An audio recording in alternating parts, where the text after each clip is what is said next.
Hello दोस्तों, मैं हूं जयदीप। आज की इस वीडियो में हम पूर्णांक के बारे में जानेंगे कि कौन सी संख्याएं पूर्णांक होती हैं और संख्याओं का जाति मान क्या होता है और स्थानीय मान क्या होता है, निरपेक्ष मान क्या होता है और साथ ही हम कोष्ठकों के प्रयोग के बारे में जानेंगे।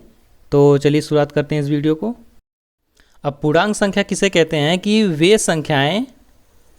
संख्याएं जो शून्य के साथ साथ धनात्मक, ठीक है, और ऋणात्मक होती हैं, उन संख्याओं को हम पूर्णांक कहते हैं। ठीक है। अब जैसे हम अगर शून्य के आगे जाएंगे यानी कि दाहिने साइड, तो कौन सी संख्याएं प्राप्त होंगी? +1, +2, +3, ठीक है, और +4। ये क्या होंगी? ये धनात्मक संख्याएं होती हैं। अगर हम शून्य से पीछे जाएंगे यानी अपने बाएं साइड जाएंगे शून्य के, तो संख्याएं कौन सी प्राप्त होंगी? यह ऋणात्मक संख्याएं प्राप्त होंगी। ठीक है, यह ऋणात्मक संख्या, यानी कि इनको हम क्या बोलेंगे? ऋणात्मक संख्या। ठीक है, और इन संख्याओं को हम क्या बोलेंगे? धनात्मक संख्या। ठीक है, और इसको हम, ये न धनात्मक होता है शून्य, न ऋणात्मक होता है। जैसे हम एग्जांपल लेते हैं कि जब भी हम समाचार में सुनते हैं कि कश्मीर हो गया, जैसे शिमला हो गया, जो ठंडे प्रदेशों होते हैं, वहाँ का तापमान क्या होता है? वो शून्य से नीचे चला जाता है, यानी कि वह क्या होता है? वह माइनस में चला जाता है, यानी कि -10, -5 ऐसे, मतलब यह मौसम नीचे चला जाता है। ठीक है, यानी कि माइनस में चला जाता है। तो हम किसकी ज़रूरत पड़ती है? पूर्णांकों की ज़रूरत पड़ती है। तो उनको हम निरूपित करने के लिए यानी लिखने के लिए हम पूर्णांकों का प्रयोग करते हैं। ठीक है। अब जैसे गर्मी वाले प्रदेशों में क्या आप पाएंगे कि जो तापमान है वो बहुत ऊपर चला गया, यानी कि वो बहुत ज़्यादा धनात्मक हो गया है। तो वह मौसम क्या होगा? वह धनात्मक में होगा। ठीक है, यानी कि संख्या रेखा पर जितनी मतलब संख्याएं हम निरूपित करते हैं, चाहे वो धनात्मक हो या ऋणात्मक, शून्य के साथ साथ उनको हम पूर्णांक कहते हैं। ओके। अब संख्याओं का निरपेक्ष मान क्या होता है कि जैसे एक संख्या रेखा हम लेते हैं।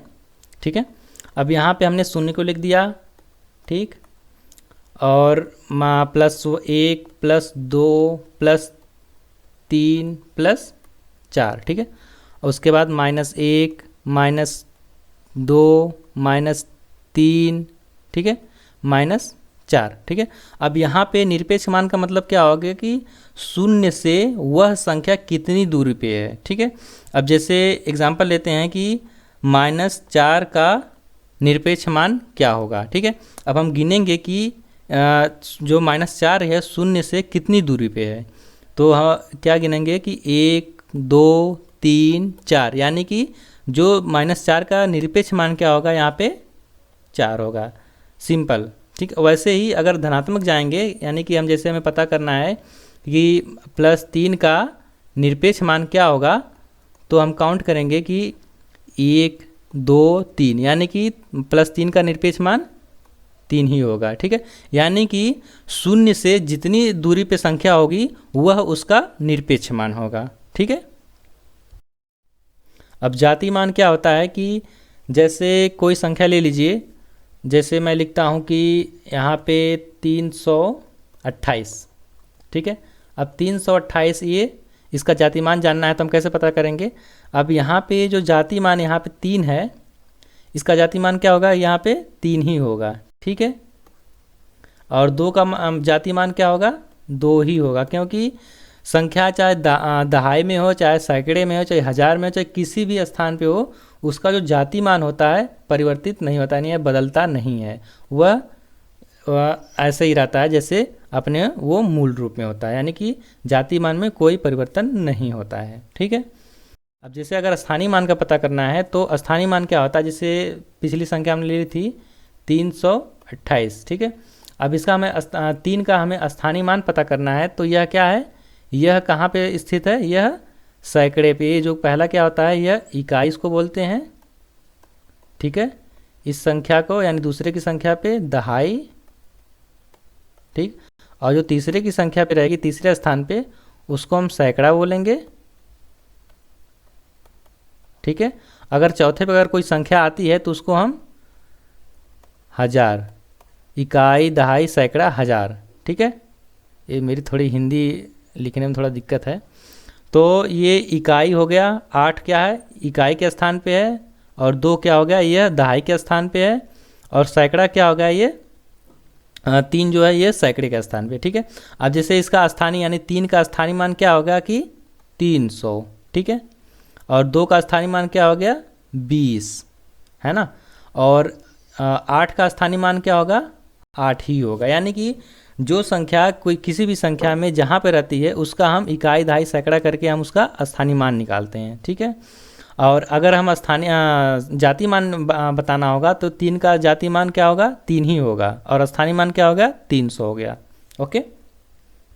अब BODMAS का नियम क्या होता है कि इन जो वर्ड हैं जैसे BODMAS, इनका मतलब क्या होता है कि B का मतलब होता है ब्रैकेट, ठीक, ब्रैकेट हो गया, ब्रैकेट का मतलब हो गया कोष्ठक, कोष्ठक, ठीक।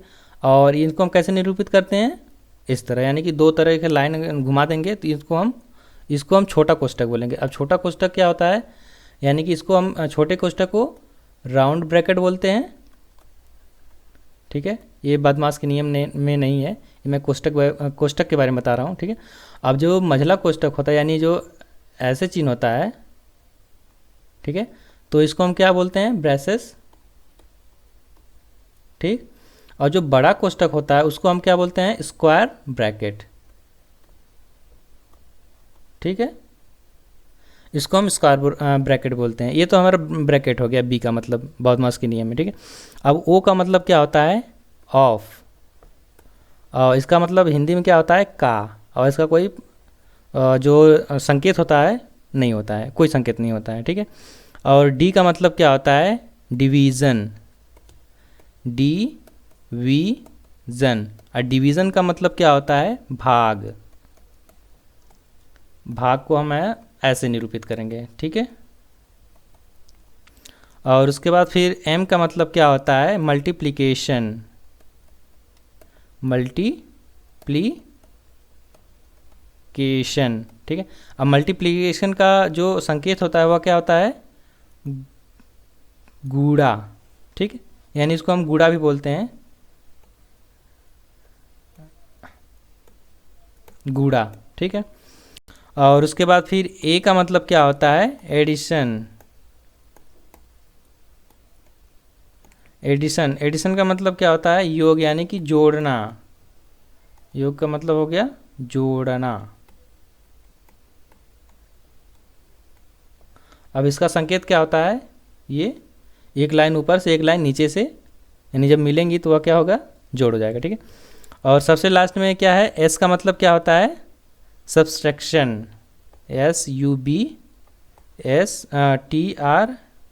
ट्रैक CTION, सब्सट्रैक्शन का मतलब क्या होता है घटाना, ठीक है। अब इसको कैसे निरूपित करते हैं यानी संकेत में ऐसे, ठीक है, लाइन में।